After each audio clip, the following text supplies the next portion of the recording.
Manchester United ရဲ့ဘယ်တောင်ပန်တိုက်စစ်ကစားသမားဖြစ်တဲ့ Marcus Rashford ကတော့လာမဲ့ဂျာတီဂျိုပွဲစဉ်တွေမှာအသင်းနဲ့အတူတူပါဝင်ကစားဖို့အတွက်အဆင်သင့်ဖြစ်နေပြီဆိုပြီးတော့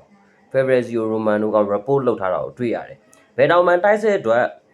West Ham အသင်းရဲ့ Summerville နဲ့ Everton အသင်းရဲ့ Anjari တို့ကိုလည်း Manchester United အနေနဲ့စိတ်ဝင်စားနေတယ်။ကွင်းလယ်ပိုင်းမှာဆိုလို့ရှိရင်လည်းရိုမာအသင်းရဲ့ကွင်းလယ်ကစားသမားဖြစ်တဲ့မိုင်လူခိုနီနဲ့ရိုဘာဒန်အသင်းရဲ့ကွင်းလယ်ကစားသမားဖြစ်တဲ့ဂျာအိုဂိုမက်စ်တို့ကို United တို့အနေနဲ့ပြန်လည်စူးစမ်းမလားဆိုတဲ့အကြောင်းအရာလေးနဲ့ပတ်သက်ပြီးကျွန်တော်တို့အနေငယ်ဆွေးနွေးကြည့်ရအောင်ပါအားလုံးပဲမင်္ဂလာပါကျွန်တော်ကတော့ TNT ဂိမ်းမှုလေး YouTube ပဲဖြစ်ပါတယ်ကျွန်တော်ရဲ့ YouTube Channel နဲ့ Facebook Page ကနေပြန်လည်ပြီးတော့ကြိုဆိုလိုက်ပါတယ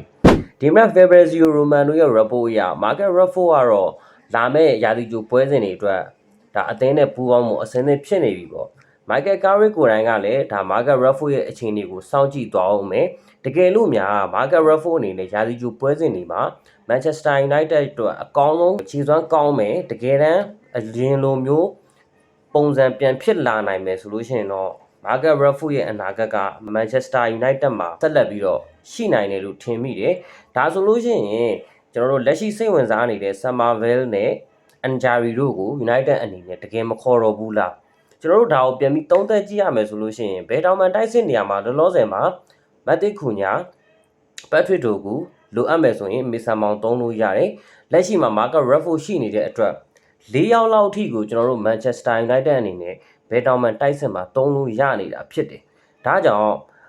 United အနေနဲ့က Summerville နဲ့ခုန Anjari တို့ကိုအလောတကြီးခေါ်ယူဖို့ဆုံးဖြတ်မယ်လို့တော့ကျွန်တော်အနေနဲ့မထင်မိဘူးတကယ်လို့ Marcus Rashford ရဲ့အခြေအနေနဲ့ပတ်သက်ပြီးတော့ Marcus Rashford ကအသင်းပြောင်းမှုဆန္ဒရှိမယ်ဆိုလို့ရှိရင်တော့ဒါ Summerville နဲ့ Anjari ဒီနှစ်ယောက်ထဲကတယောက်ကတော့ Manchester United အနေနဲ့ခေါ်ယူနိုင်ခြေရှိပါတယ်အကယ်လို့ Marcus Rashford က United မှာသာဆက်ရှိမယ်အသင်းကလည်းသဘောကျနေတယ် Michael Carrick ကလည်းဆက်ပြီးတော့သုံးနေတယ်ဆိုလို့ရှိရင်တော့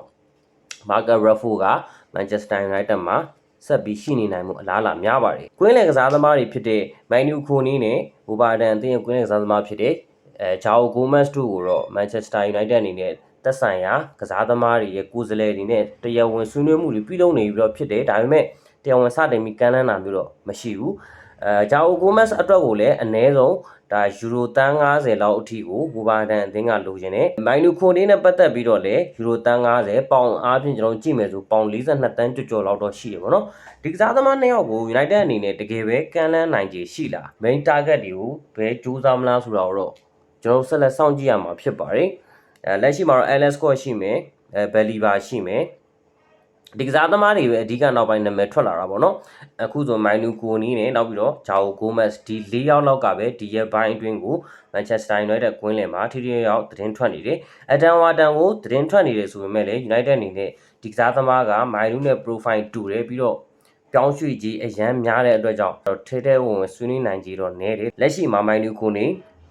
ကျွန်တော်တို့ Belliva, Alex Scott, Joao Gomezဒီ၄ယောက်တည်းက Manchester United အနေနဲ့တကယ်တမ်းခေါ်မယ်ဆိုလို့ရှိရင်နောက်ထပ်2ယောက်လောက်အထိတော့ပြေကောင်းဖြစ်လာနိုင်တယ်ဒီ2ယောက်မှာက long project နဲ့စောင့်ကြည့်နေတယ် Alex Scott Belliva တဲက Belliva ဒီ2ယောက်တည်းကတယောက်ဖြစ်နိုင်တယ်လို့နောက်ပြီးတော့ Manu Kone နဲ့ Joao Gomez ဒီ2ယောက်တည်းကလည်းတယောက်ဖြစ်နိုင်တယ်ဒါကြောင့် Manchester United အနေနဲ့နောက်ထပ်ကွင်းလယ်ကစားသမားအနည်းဆုံး2ဦးလောက်ထိခုံနိုင်ခြေရှိပါတယ်တချို့ရင်းမြစ်တွေအရမေဆန်မောင်ကိုကွင်းလယ်မှာသုံးမယ်ဆိုပြီးတော့ပြောလာတာမျိုးတော့ရှိတယ်ဒါပေမဲ့မေဆန်မောင်က Bruno နေရာကို second option အဖြစ်ကစားမယ်ဆိုရင်တော့ဖြစ်ကောင်းဖြစ်လာနိုင်တယ်ဘာဖြစ်လို့ဆိုတော့လာမယ့်ရာသီမှာကျွန်တော်တို့ Manchester United အနေနဲ့ကပွဲစဉ်တွေအရန်များတယ်ဒါကြောင့် Bruno အနေနဲ့ပြီးခဲ့တဲ့ရာသီကလို့ပွဲစဉ်တိုင်းကိုပွဲချိန်ပြည့်ကစားနိုင်မှုအလားအလာအတော်လေးနည်းပါတယ်ဘရူနိုနေယာကိုမေဆန်မောင်ကိုအစားထိုးပြီးပဲသုံးမလားဒါမှမဟုတ်နောက်ထပ်ကွင်းလယ်ကစားသမားအသစ် AMF ကျွန်တော်တို့ AMF ဆိုတဲ့နေရာမှာဘရူနိုမိုင်လူတို့လို profile မျိုးတူတဲ့ကစားသမားဆိုရင်တော့ရွေးချယ်စရာက Alex Scott တယောက်ရှိမယ်ဒါဒီကစားသမားကိုမြင်မိတယ်နောက်ပြီးတော့ကျွန်တော်တို့ DM player စစ်ကိုခေါ်ချင်တယ်ဆိုလို့ရှိရင်တော့ခိုနီးကိုတော့မြင်မိတယ်အဲဒါကြောင့် Manchester United အနေနဲ့ကွင်းလယ်ကစားသမားကဘယ်သူတွေဖြစ်လာအောင်မလဲဆိုတော့ကျွန်တော်ဆက်လက်စောင့်ကြည့်ရမှာဖြစ်ပါတယ်ညီကိုတို့ရောဘယ်လိုမြင်ကြလဲဒီပြောင်းရွှေ့နဲ့ပတ်သက်ပြီးတော့ဘယ်တောင်မှတိုက်စစ်အတွက် Marcus Rashford သာဆက်ရှိနေမယ်ဆိုလို့ရှိရင်တော့ Manchester United အနေနဲ့ဘယ်တောင်မှတိုက်စစ်ကိုအလောတကြီးခေါ်ယူဖို့ဆုံးဖြတ်မှာမဟုတ်ပါဘူးကွင်းလယ်ကစားသမားတွေဖြစ်တဲ့ Manu Kone, Joao Gomez နဲ့ပတ်သက်ပြီးတော့ပြောင်းရွှေ့ကြီးကတော့အရန်ကြီးမများဘူးဒီကစားသမားတွေရဲ့ကိုယ်စားလှယ်တွေနဲ့တော့ United အနေနဲ့တရားဝင်ဆွေးနွေးနေပြီး ဒါပေမဲ့ဘယ်ကစားသမားကိုတရားဝင်ခေါ်ယူမလဲဆိုတာကိုဒါကျွန်တော်တို့စောင့်ကြည့်ရမှာဖြစ်ပါတယ်အဲ့တော့တို့အနေနဲ့ဝင်ရောက်ဆွေးနွေးပေးခဲ့ကြပါအောင်အားလုံးကျေးဇူးအများကြီးတင်ပါတယ်